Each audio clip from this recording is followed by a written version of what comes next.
بسم اللہ الرحمن الرحیم۔ السلام علیکم، ہمارے چینل پر خوش آمدید۔ کالج سے چھٹیاں ہوئی تو میں نے اپنی خالہ کے گھر جانے کی ضد کی۔ میری خالہ اور دوسرے گاؤں میں بیاہی گئی تھی، مجھ سے بہت پیار کرتی تھی کیونکہ وہ شادی کے 18 سال گزر جانے کے باوجود وہ بے اولاد تھے، لیکن میرے ماں باپ دونوں ہی مجھے خالہ کے گھر جانے کی اجازت نہیں دے رہے تھے۔ آخر میں نے سندھ سے تنگ آ کر میری ماں نے مجھے کہا کہ ہم تمہیں اس گاؤں میں ہرگز جانے نہیں دیں گے، اس گاؤں کے مردوں کو کسی بزرگ کی بددعا لگی ہوئی ہے۔ میں ان باتوں کو نہیں مانتا تھا کہ پورے گاؤں کے مردوں کو کسی بزرگ کی بددعا کیسے لگ سکتی ہے، لیکن پھر ابا نے بتایا کہ ایک بے اولاد بزرگ اور اس کی بیوی کے ساتھ گاؤں والوں نے بدتمیزی کی تھی، جس کی وجہ سے بزرگ نے گاؤں والوں کو بددعا دی اور وہ گاؤں ابھی تک اس بددعا کے زیر اثر ہے۔ وہاں کے مرد اولاد پیدا کرنے کے قابل نہیں ہیں، اسی لیے تمہاری خالہ بھی ابھی تک بے اولاد ہے۔ میرے لیے یہ ساری باتیں نئی تھیں، اس لیے میرا تجسس بڑھتا جا رہا تھا۔ آخر میری ضد سے ہار کر میرے ماں باپ نے مجھے خالہ کے گھر جانے کی اجازت دے دی۔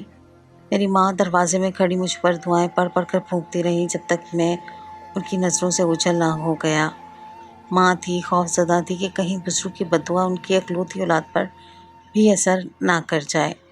میں جیسے ہی بس سے اترا اور رکشے کی طرف بڑھا، رکشے والے نے مجھ سے پتہ پوچھا۔ میں نے پتہ بتایا تو رکشے والے کا چہرے کا رنگ اڑ گیا۔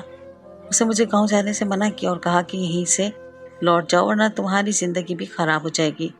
میں نے غصے سے اس کی طرف دیکھا اور کہا تم پیسے لو اور اپنا کام کرو۔ رکشے والا منہ بناتا ہوا مجھے گاؤں کی طرف لے گیا اور گاؤں میں داخل ہونے سے پہلے ہی مجھے اتار دیا اور کہا کہ میں اس گاؤں میں داخل نہیں ہوں گا، نہ مجھے بھی وہ عورت نامرد بنا دے گی۔ میں حیران تھا کہ اماں ابا تو کہہ رہے تھے کہ اس گاؤں کو ایک بزرگ کی بددعا ہے اور یہ رکشے والا کہہ رہا ہے کہ اس گاؤں کے مردوں کو ایک عورت نے نامرد بنایا ہے۔ مجھے سمجھ نہیں آ رہا تھا کہ آخر سچائی ہے کیا۔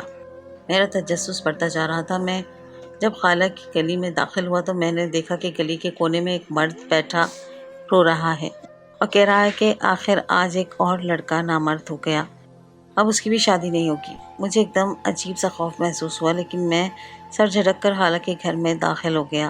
خالہ مجھے دیکھ کر بہت زیادہ پریشان ہو گئی اور ایک دم مجھے کمرے میں بھیجا اور کمرہ بند کر دیا اور کہا کہ جب تک تمہارے خالو نہیں آتے اس کمرے سے باہر مت آنا۔ جب خالو آئے تو انہوں نے بھی میرے آنے پر خوشی کا اظہار نہیں کیا، بلکہ وہ بھی پریشان ہو گئے۔ خالو نے مجھے سمجھایا کہ اس گاؤں میں ایک عورت رہتی ہے جو اگر کسی مرد کو چھو لے تو وہ مرد نامرد ہو جاتا ہے، اسی لیے یہ گاؤں بے اولاد لوگوں کا گاؤں ہے۔ یہاں پر بچوں کے کلکاریاں نہیں گونجتی، یہاں سے سالوں سے خوشی کی شادیاں نہیں بجے۔ میں 3-4 دن گھر کے اندر رہا لیکن آخر اکتا گیا۔ ایک دن شام کے وقت میں گھر سے نکلا تو گاؤں والے مجھے عجیب عجیب نظروں سے دیکھنے لگی، کچھ لوگوں نے حیرت میں ہی اور کچھ لوگوں کی آنکھوں میں غصہ، اور کچھ لوگ مجھ پر ترس کھا رہے تھے۔ میں چلتا ہوا ایک گلی میں داخل ہوا اور میں نے دیکھا ایک دروازے کی اوٹ سے ایک بہت ہی خوبصورت لڑکی مجھے دیکھ رہی ہے۔ میرا دل ایک دم ڈولا۔ پھر مجھے خالو کی بات یاد آئی کہ جو عورت نامردوں کو مرد بناتی ہے وہ عورت بہت خوبصورت ہے۔ میں دعائیں پڑھتا ہوا تیز تیز قدموں سے گھر آ گیا کیونکہ میں اس عورت کا شکار نہیں ہونا چاہتا تھا۔ جب سے میں نے اس عورت کو دیکھا تھا تب سے صرف اس عورت کی بیماری کی وجہ سے میرے دل میں کئی سوالات در آئے۔ کیا غلطی صرف اس عورت کی تھی یا مرد بھی اس کے ساتھ برابر کے ذمہ دار تھے؟ آخر ایسا کیا ہوا تھا جو اس کی بیماری سبھی کو ناکارہ بنا گئی تھی؟ ایسی ہی کئی سوچیں میرے دماغ پر حاوی ہو چکی تھی۔ میں ایک بااخلاق اور باکردار لڑکا تھا، اس لیے مجھے اس عورت کا کوئی ڈر نہیں تھا، لیکن میں سوچ رہا تھا کہ کیا وہ جادوگرنی تھی جس کے جال میں پھنس کر یہ سب ہو رہا تھا؟ ضرور کوئی خاص راز تھا جو صرف وہی مرد جانتے تھے جو اس سے اکیلے میں ملے تھے۔ یہی سبھی سوچیں میرے دماغ میں حاوی تھیں۔ گاؤں آئے مجھے کافی دن ہو گئے تھے۔ ایک دن میں نے گاؤں میں گھومنے کا سوچا، خالہ سے اجازت لے کر گھر سے باہر چلا آیا۔ ہرے بھرے کھیتوں میں گھومنے کے بعد بڑے پیپل کی چھاؤں میں بیٹھے بزرگوں کے پاس آ گیا۔ مجھے دیکھ کر ان کا یہی سوال تھا کہ اس گاؤں کے تو نہیں لگتے۔ بہرحال میں نے انہیں اپنا تعارف کروایا، جسے سن کر ان کے چہرے پر کئی رنگ آ کر گزرے۔ وہ فوراً بولے اس گاؤں سے چلے جاؤ ورنہ تمہارے بھی ہم سب کی طرح نامرد بن جاؤ گے۔ جتنی جلدی ہو سکے یہاں سے نکلو ورنہ وہ تمہیں بھی نامرد بنا دے گا، تمہیں کہیں منہ دکھانے کے قابل نہیں چھوڑے گا۔ ان کی باتیں اب مجھے الجھا گئی تھی۔ آخر میں نے پوچھ ہی لیا کہ کون ہے وہ، اور ایسے کیسے ایک ہی عورت سبھی کو نامرد بنا سکتی ہے۔ میرے الفاظ پر وہ بابا جی چونکے اور مجھے غور سے دیکھ کر بولے، کون سی عورت کی بات کر رہے ہو تم؟ میں نے بھی جب وضاحت کی تو ان کے ماتھے پر بل پڑے۔ اس کے بعد جو انکشاف انہوں نے کیا اسے سن کر مجھے ایک اور دھچکا سا لگا تھا۔ ان کا کہنا تھا کہ یہ کام کسی عورت کا نہیں ہے بلکہ ایک فقیر کا ہے۔ وہ بتانے لگے کہ بہت سال پہلے یہاں سے ایک فقیر آئے، وہ اپنی بیوی کے ساتھ یہیں رہنے لگے۔ ایک روز ان کی بیوی کے ساتھ گاؤں کے چند بگڑے ہوئے لڑکوں نے بدتمیزی کی۔ یہ بات انہیں بے حد غصہ دلا گئی اور وہ غصے سے گاؤں کے سبھی مردوں کو بددعا دینے لگے کہ یہاں پیدا ہونے والے سبھی لڑکے نامرد ہی پیدا ہوں گے۔ بس یہی وجہ ہے کہ اس گاؤں میں موجود سبھی مرد نامرد ہو چکے ہیں۔ اب بہتر ہے کہ تم یہاں سے چلے جاؤ ورنہ تم بھی ہمارے جیسے ہو جاؤ گے۔ ان بزرگ کی بات سن کر مجھے بے حد اچنبھا ہوا۔ سچ پوچھیں تو مجھے خوف سا آنے لگا، کہیں یہ سب سچ ہوا تو۔ لیکن میرا دل ایک پل کے لیے بے یقین سا بھی ہوا تھا۔ یہاں پر آتے گاؤں والوں کا کہنا تھا کہ ایک عورت مردوں کو پاس بلاتی ہے اور جو مرد اس کے پاس چلا جاتا ہے وہ اسے نامرد کر دیتی ہے، اور آدھے کہتے ہیں کہ کسی بزرگ کی بددعا ہے کہ جتنے منہ اتنی ہی باتیں تھیں۔ اس گاؤں میں تو ایک سے بڑھ کر ایک راز چھپے تھے۔ ان سب باتوں نے مجھے ذہنی بے سکون کر کے رکھ دیا تھا۔ میں ان سے اجازت لے کر گھر واپس آ گیا۔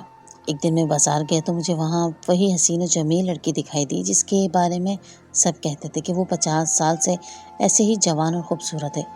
شاید وہی کوئی بلا تھی جو لڑکی کا دھوپ دھارے سب کو نامرد کر رہی تھی۔ میں فوراً تیز قدم اٹھاتا ہوا وہاں سے آگے بڑھنے لگا۔ یہ وہی عورت تھی جس کی بدولت گاؤں میں موجود ہر مرد ہی نامرد تھا۔ یہ بات آس پاس کے گاؤں میں بھی مشہور تھی، اس لیے کوئی بھی اپنی بیٹی کو اس گاؤں میں نہ بیاتے۔ کچھ لڑکیاں جو اس گاؤں میں موجود تھیں ان کے بھی اب بالوں میں چاندی آنے لگی تھی۔ نہ ان کی شادیاں گاؤں میں کسی سے ہوتی، نہ دوسرے گاؤں سے کوئی لڑکی بیاہ کر یہاں آتی۔ میری خالہ میرے نانا جی کے قریبی دوست کے بیٹے سے بیاہ کر آئی تھیں، لیکن کئی سال گزرنے کے بعد بھی اولاد تھی۔ شاید میرے خالو بھی نامرد تھے۔ یہ گاؤں اسی وجہ سے مشہور تھا۔ کچھ لوگوں کا کہنا تھا کہ یہاں ایک عورت رہتی ہے جس نے گاؤں کے تمام مردوں کو نامرد بنا کر رکھ دیا ہے۔ گاؤں میں کوئی ایسا مرد نہیں جو اس کے جھانسے میں نہ آیا ہو۔ اس عورت کو ایک ایسی بیماری تھی جسے وہ ہر مرد کو ایسا بنا چکی تھی۔ اس کے دیکھنے کا انداز کافی عجیب تھا، جیسے کچا ہی چبا ڈالے گی۔ اس کی نظروں میں مجھے دیکھ کر عجیب سی چمک آتی تھی جو مجھے بالکل بھی مثبت نہ رکھی۔ خیر گھر پہنچ کر میں نے کافی سوچ و بچار کیا اور پھر خالو سے کہا کہ وہ عورت اگر اتنی ہی بد کردار ہے تو اسے گاؤں سے نکالتا کیوں نہیں؟ آخر کیوں وہ یہاں موجود لوگوں کی زندگی کو اجیرن بنائے پھر رہی ہے؟ میری بات پر خالو نے نفی میں سر ہلایا اور کہنے لگی کہ اس کی بیماری نے سب کچھ تباہ کر کے رکھ دیا ہے۔ ہم تو اس کے پاس بھی جانے سے گھبراتے ہیں۔ اب وہ چلی بھی گئی تو اس مسئلے کا حل نہیں نکالا جا سکے گا۔ اس نے کئی نوجوانوں کی زندگی تباہ کی۔ اب تو پورا گاؤں اس کا عادی ہو چکا ہے۔ سچ پوچھو تو لوگ اس کے سائے سے بھی ڈرتے ہیں۔ کم بخت بوڑھی بھی نہیں ہوتی، ہمارے سر کے بال اور داڑھی سفید ہو چکی ہے، لیکن اس عورت کا حسن آج بھی چمکتا ہے، مردوں کے دلوں کو بے قابو سا کر دیتا ہے۔ بہت سے لوگوں کا یہ بھی کہنا ہے کہ یہ کوئی انسان نہیں ہے بلکہ پری ہے، جنات کی برادری سے ہے اس کا تعلق۔ کچھ بھی کہتے ہیں کہ اس جن زادی کے ساتھ شاید انسانی مردوں نے زیادتی کی تھی، اس لیے یہ بدلہ لینے کے لیے انسانی وجود میں آ گئی ہے۔ اپنے خالو کی باتیں سن کر میں سوچنے لگی کہ لوگوں نے نہ جانے کیا کیا افسانے اس عورت اور اس کے گھر کو لے کر بنا لیے ہیں، جو سننے میں تو کانوں کو بھلے لگتے ہیں لیکن سچائی اور حقیقت سے کوسوں دور لگتے ہیں۔ عقل دلیل مانگتی ہے جو یہاں کے لوگوں کے پاس تھی نہیں، لیکن وہ تمام گاؤں والوں کے لیے چھوٹ سی ہو گئی تھی۔ لوگوں اس کے گھر سے کوسوں دور بھاگتے تھے۔ وہ گھر سے باہر سودا لینے کے لیے نکلتی تو لوگ بازار خالی کر دیتے۔ جس چیز کو چھو لیتی لوگ اسے خرید اسی کو دے دیتے۔ یا آگ میں جلا دیتے۔ جیسے جیسے میں اس عورت کے بارے میں قصے سن رہا تھا، میرے اندر اسے دیکھنے کا تجسس بڑھتا جا رہا تھا، اور ساتھ ہی ساتھ اس گاؤں کے مردوں سے کوفت جو عورت کو سچ جانتے ہوئے بھی خود اس کو دلدل میں دھکیل چکے تھے۔ کیسا عجیب گاؤں تھا، اور اس سے بھی عجیب یہاں کے لوگ۔ خیر کچھ دن بعد میں خالو کے ساتھ کسی کام سے باہر آیا، وہ اپنے کام میں مصروف ہو گئی تو میں چہل قدمی کرتا ہوا ایک درخت کے نیچے آ کر کھڑا ہو گیا۔ وہ گاؤں بہت ہی زیادہ خاموش سا گاؤں تھا، وہاں سبزہ زار، ہریالی، پرندوں کی چہچہاہٹ وغیرہ سب تھا، مگر پھر بھی کسی شے کی کمی تھی، اور وہ تھی بچوں کی، کیونکہ نہ کسی کی شادی ہوتی تھی نہ ہی بچے۔ میں بھی یہاں سے اب جلد از جلد واپس جانا چاہتا تھا، کیونکہ کہیں نہ کہیں مجھے ڈر تھا کہ کہیں وہ سچ مچ مجھے بھی باقیوں جیسا نہ بناتے، مگر شاید قدرت کو کچھ اور ہی منظور تھا۔ شہر جانے والی بس نے اب ایک ہفتے بعد ہی اس طرف آنا تھا۔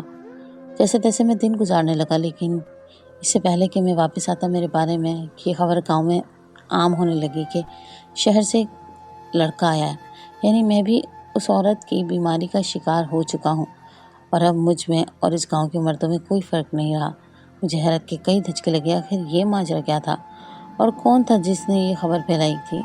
میں تفتیش کرنے چاہتا تھا، مگر خالہ اور خالو نے مجھے واپس شہر بھیج دیا۔ میں نے وہاں موجود سبھی لوگوں کو اس بات کی یقین دہانی کروانا چاہی کہ ایسا کچھ بھی نہیں ہوا، وہ عورت سراسر جھوٹ بول رہی ہے، مگر وہ سب کہنے لگے ہم کیسے مان لیں، یقین کر لیں۔ خیر میں خالہ اور خالو سے مل کر شہر کے لیے نکلا۔ ابھی بس کے اڈے سے دور گاؤں کی کچی سڑک پر کھڑا رکشے کا انتظار ہی کر رہا تھا کہ دیکھتے ہی دیکھتے بہت برا حادثہ پیش آ گیا۔ سڑک کے ایک طرف سے آتے رکشے کے ایک عورت کو ٹکر مار دی تھی، جو چند ضروری سامان اٹھائے سڑک پار کر رہی تھی۔ وہاں پر کچھ زیادہ لوگ بھی موجود نہیں تھے، رکشے والا تو فوراً بھاگ گیا۔ میں جلدی سے اس عورت کے قریب پہنچا، ان کا چہرہ نقاب میں تھا، ان کی ٹانگ اور سر پر چوٹ آئی تھی، ان کا چہرہ خون سے تر ہو رہا تھا۔ میں نے ڈاکٹر کے پاس لے جانے کو کہا تھا تو انہوں نے منع کر دیا۔ وہاں موجود کچھ لوگ جب اس عورت کے قریب آئے تو اسے تسلی دینے کے بجائے وہاں سے آگے بڑھ گئے اور سرگوشی میں اسے برا بھلا کہنے لگے۔ کتنے بےحس لوگ تھے، یہ سوچ کر میرا دل ڈوب سا گیا۔ میں رکشے میں انہیں واپس گاؤں میں لے کر آیا۔ راستے میں کوئی بات نہ ہوئی، میرے ہوش تو تب بحال ہوئے جب سامنے میں نے وہ گھر دیکھا جہاں اس عورت نے رکشہ رکوایا تھا۔ یہ تو وہی گھر تھا، یعنی یہ وہی عورت تھی جس نے مجھے شادی کرنے کو کہا تھا۔ میں دیدے پھاڑے اس کی جانب دیکھنے لگا تھا، مجھے یوں دیکھتا پا کر وہ نظریں چرا گئیں۔ ان کی آنکھوں میں آنسو تھے، وہ لڑکھڑا کر چل رہی تھی، نفرت اور غصہ اپنی جگہ، مگر مجھ میں انسانیت بھی تو تھی۔ برائی کا جواب برائی سے دینا میری فطرت میں نہیں تھا، ورنہ میں بھی باقیوں کی طرح انہیں سڑک پر چھوڑ کر آگے بڑھ جاتا، انہیں ان کے گھر کے اندر تک چھوڑا۔ گھر چھوٹا تھا مگر کافی سلیقے سے رکھا ہوا تھا۔ راستے سے کچھ ادویات دی تھی جو میں نے انہیں دی اور پھر واپس جانے لگا۔ تبھی پیچھے سے مجھے آواز آئی۔ آواز سن کر میں نے پلٹ کر دیکھا تو وہ عورت اپنے چہرے سے نقاب ہٹانے کھڑی تھی۔ ایک پل کے لیے مجھے ان کے چہرے دیکھ کے رنگ رہ گیا۔ گوری جلد تھی اور حسین نقوش کی وہ عورت کم سے دوشیزہ لگ رہی تھی۔ مجھے حیرانی ہوئی اور پھر اپنی سوچ پر شرمندگی کہ یہ تو ایک عام سی لڑکی لگ رہی ہے، یہ کہاں کسی کو نامرد بنائے گی۔ مجھے سوچ میں پا کر اس عورت نے اپنے ماتھے پر مرہم لگائی اور کہنے لگی کہ مجھے خطرناک بیماری ہے جو اسی گاؤں کے لوگوں کی وجہ سے ہے، مجھ میں پیدا ہوئی ہے، اور اب اسی بیماری سے میں ان کو کھوکھلا کر رہی ہوں۔ اس کی الفاظ سن کر ایک بار پھر میری سوچ کوئی سمت مل گئی۔ میں فوراً بولا کہ میں نے انسانیت کے ناطے تمہاری مدد کی ہے، اب مزید یہاں رک کر تمہاری بیماریوں کو خود میں منتقل نہیں کرنا چاہتی۔ میری یہ بات سن کر وہ مسکرائی اور بولی کہ تم ایک اچھے اور شریف انسان ہو، تم میں یہ بیماری کبھی نہیں آ سکتی۔ اس کا لب و لہجہ مجھے سادہ سا لگا۔ آج پہلی بار مجھے اس کے لفظوں میں کوئی مکروہ چال نہیں بلکہ درد محسوس ہوا۔ میں بولا کہ اب کیا فائدہ، تم نے مجھے بھی سب کے ساتھ بدنام کر دیا ہے، اب گاؤں والے مجھے بھی باقیوں کی طرح سمجھنے لگے ہیں، جبکہ سچ کیا تھا یہ تم اور میں دونوں ہی کو اچھی طرح جانتے ہیں۔ میری بات پر اس نے آنکھوں سے آنسو صاف کیے اور کہنے لگی مجھے معاف کر دو، میں نے بہت غلط کیا تمہارے ساتھ، تم باقیوں کی طرح نہیں تھے، تم نے میری جان بچائی مگر میرا تجسس مزید بڑھا مجھے رکا دیکھ کر وہ کہنے لگی کہ میں اسی گاؤں میں رہنے والی ایک عورت کی عام سی بیٹی تھی۔ میری ماں نے زندگی کی کئی بہاریں یہاں گزاری ہیں۔ سبھی بہن بھائیوں میں سے ایک میری ہی ماں بدصورت پیدا ہوئی تھی۔ پھر اسے ایک ایسی بیماری ہوئی جس سے اس کی جلد اور ہاتھوں پر دانے نکل آئے۔ کچھ عرصے بعد وہ دانے تو ختم ہو گئے مگر اس کے چہرے اور ہاتھ پر گہرے سیاہ دھبے چھوڑ گئے۔ وہ مزید بدصورت ہو گئی۔ میرے ماموں کو نہ ماں باپ سے محبت ملی، نہ بہن بھائیوں سے۔ ہمیشہ انہوں نے احساس کمتری کی زندگی جی تھی۔ بچپن سے لڑکپن اور لڑکپن سے جوانی کی دہلیز پر قدم رکھا تو کئی رشتے گھر آئے۔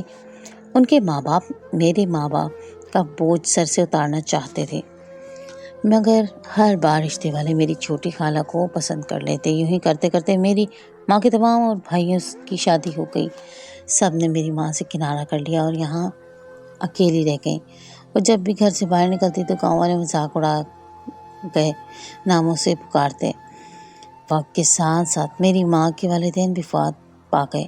میری ماں نے تنہائی سے تنگ آ کر کہوں کہ کئی مردوں کی خود شادی کا کام، مگر وہ ہر بار میری ماں کی بدصورتی کی تذلیل کر دیتے، اسے بد کردار اور آوارہ کہہ کر چلے جاتے۔ ایک بار تنہائی کا فائدہ اٹھا کر ایک شخص نے میری والدہ کی عزت کو پامال کر دیا، لیکن میری ماں کی سچائی پر کسی نے یقین نہیں کیا۔ سب کہنے لگے اس بد کردار بدصورت کی شکل کو تو کوئی تھوکتا بھی نہیں، پسند نہ کرے، بدکاری کون کر سکتا ہے۔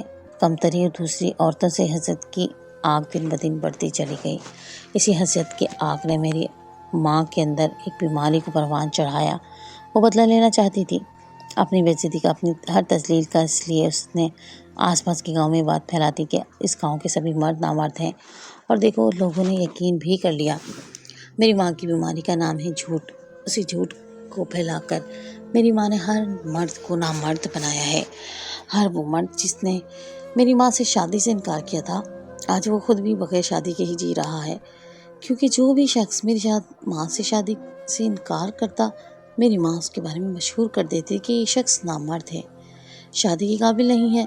میری ماں یہ بات صرف اپنے ہی گاؤں میں نہیں پھیلائی بلکہ ساتھ والے گاؤں تک بھی یہ خبر پہنچا دیتی تھی، جس کی وجہ سے آس پاس والا کوئی بھی اس مرد کو اپنی بیٹی نہیں دیتا تھا۔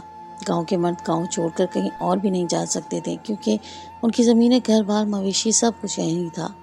میری ماں مردوں کو کسی مجبوری کا فائدہ اٹھا کر انہیں نامرد مشہور کرتی تھی۔ انہی دنوں میری ماں حاملہ ہو گئی۔ اس نے مجھے جنم دیا، لیکن کسی کو بھی کانوں کان خبر نہیں ہوئی۔